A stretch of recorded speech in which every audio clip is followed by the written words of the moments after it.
Esperar aparecer.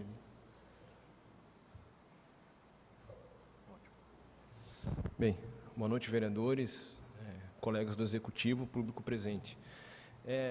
Inicialmente, antes de colocar os pontos aqui que nós estudamos sobre o projeto, nessa audiência pública, eu gostaria também, assim, já de deixar, de certa forma, a minha satisfação pessoal em trabalhar e ver um dos instrumentos urbanísticos sendo realmente aplicado na cidade, pelo menos ainda em termos de lei, né? Bom, com relação ao projeto agora, né? Eu vou apenas apontar alguns pontos referentes a esse projeto, né? Alguns já explicados pelo Marcos, né? Então, se trata do projeto de lei que visa instituir basicamente o IPTU progressivo no tempo, né?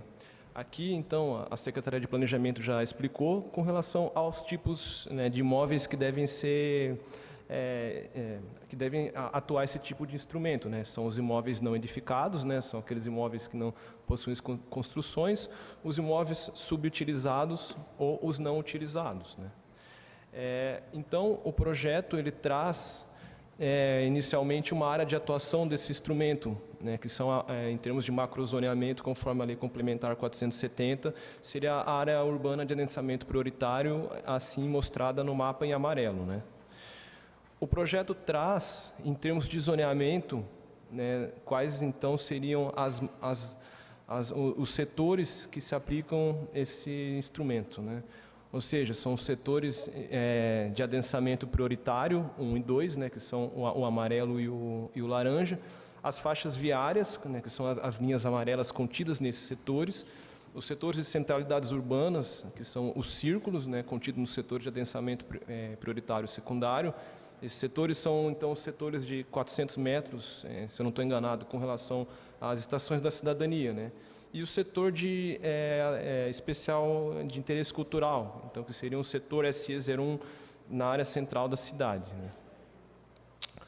Aqui, então, realmente só para acompanhar a minha linha de raciocínio, seria exatamente a minha pergunta com relação a esse projeto, né? O projeto ele traz uma questão de escalonamento com relação aos prazos de notificação.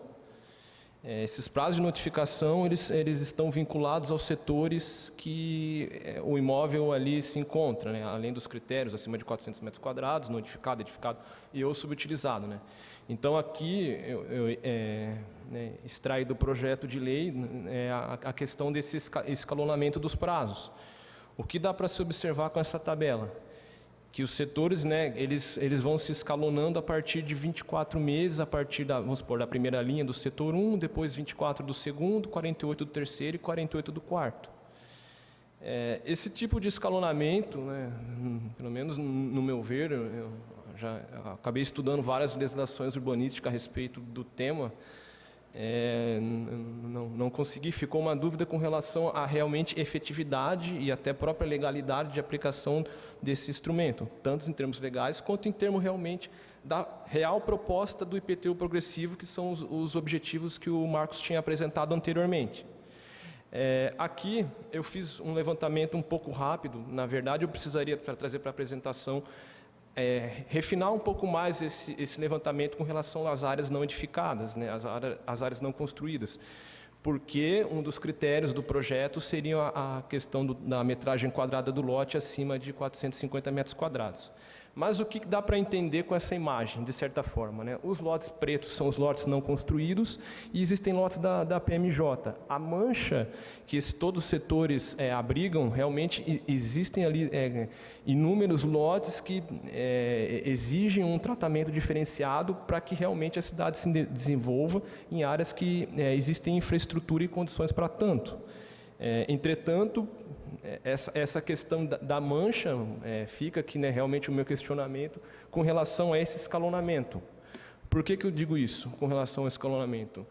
Uma vez que, até comentado pelo Marcos, né, uma das funções do IPTU realmente é coibir os lotes vazios ou evitar que o planejamento urbano tenha, né, edificações e vazios, né? Esse é um dos apontamentos do IPTU progressivo. Um outro ponto do IPTU progressivo que merece ser apontado, e esse escalonamento, né, na minha opinião, ele afasta um pouco, seria a própria questão de coibir a questão dos imóveis vazios, né, e sim que o IPTU deva ser um instrumento de disciplina, não somente arrecadatório ou tributário, conforme o próprio escalonamento que existe ali. A partir do momento que se aplica um IPTU progressivo, em termos de disciplinar, no meu entender, e no objetivo do IPTU progressivo, ele deve ser igual, no prazo de notificação a todos, à medida do possível da questão operacional da própria PMJ, né? Então, fica realmente o meu questionamento desse escalonamento, baseado também nesses 3 fundamentos do IPTU progressivo. Aqui eu trouxe só a tabela de alíquotas, né, até em função da audiência ser em conjunto com a Comissão de Finanças, caso também haja alguma dúvida, de repente se os vereadores ou o Marcos também tem de algo a acrescentar. Mas, por fim, fica realmente a minha dúvida e real necessidade desse escalonamento. Obrigado, vereador. Obrigado, Júlio. Passa a palavra ao Dr. Maurício, consultor da área jurídica.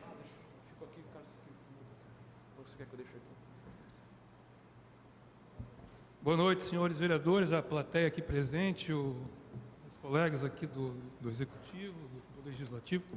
Parabenizar o Marcos e o Júlio pela explanação. Então, ainda no tema levantado pelo arquiteto Júlio, também me pareceu que o escalonamento, como está proposto ali no artigo 4º, ele retira em demasia a efetividade dos instrumentos de indução.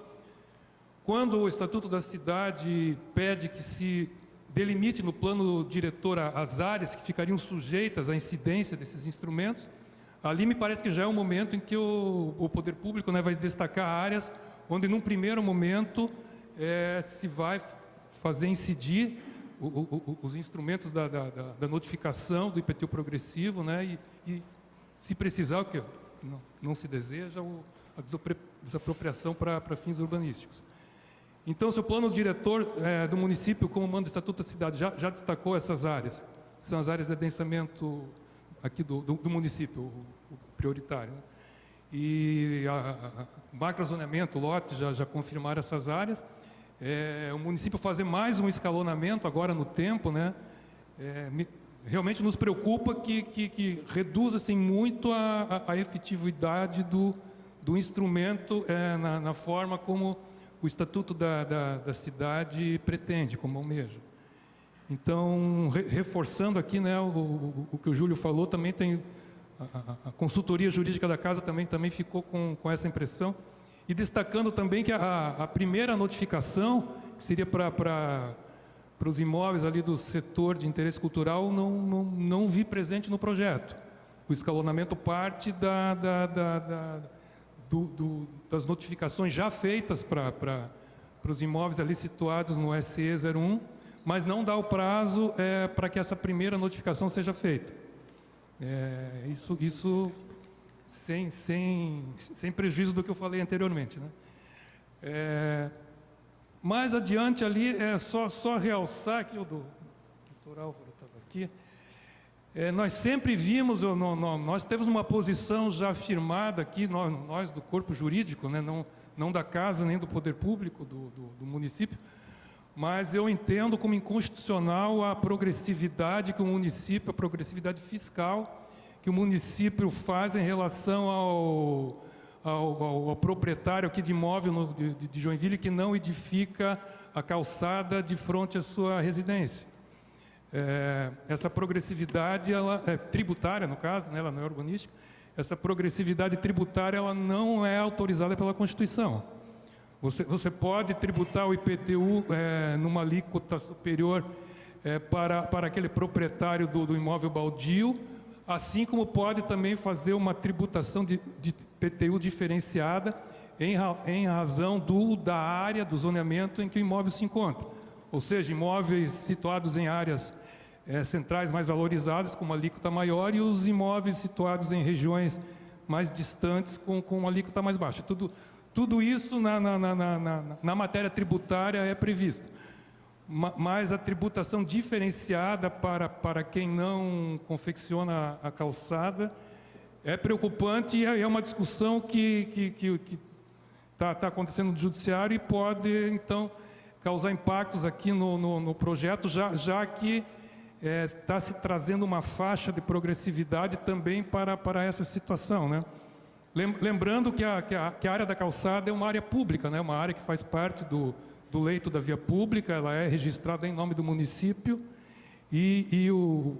quem é conhecido, a lei chama como proprietário, mas na verdade ele é o lindeiro, né? O que faz, ele não é juridicamente o proprietário ali daquela área ali onde se edifica a calçada. Então realmente isso é uma discussão de direito tributário, mas como está se trazendo aqui para o bojo do projeto, a gente só faz essa advertência aí de que é algo complicado, né? E aí também se a prefeitura manter essa situação, como é que ficaria para o cidadão que no curso da notificação lá ele vai edificar a calçada, ele volta para a faixa anterior ou não? Também, como eu falei, sem prejuízo do comentário anterior. E por último, só também o que é uma questão que está posta já no Estatuto da Cidade, então a Prefeitura só repetiu, mas no último dos instrumentos ali, que é a desapropriação para fins urbanísticos, o termo ali que se coloca é passado o prazo de 5 anos de implementação do IPTU progressivo, o município poderá desapropriar. Então, esse termo poderá também coloca uma subjetividade ali. E aí a pergunta, se o município não aplicar, né, ele pode, mas não aplica, não implementa a desapropriação, mantém-se aquela faixa última do IPTU ou volta à alíquota originária lá? Senhores, eram essas assim as dúvidas primeiras que teríamos e muito obrigado aí pela atenção. Obrigado,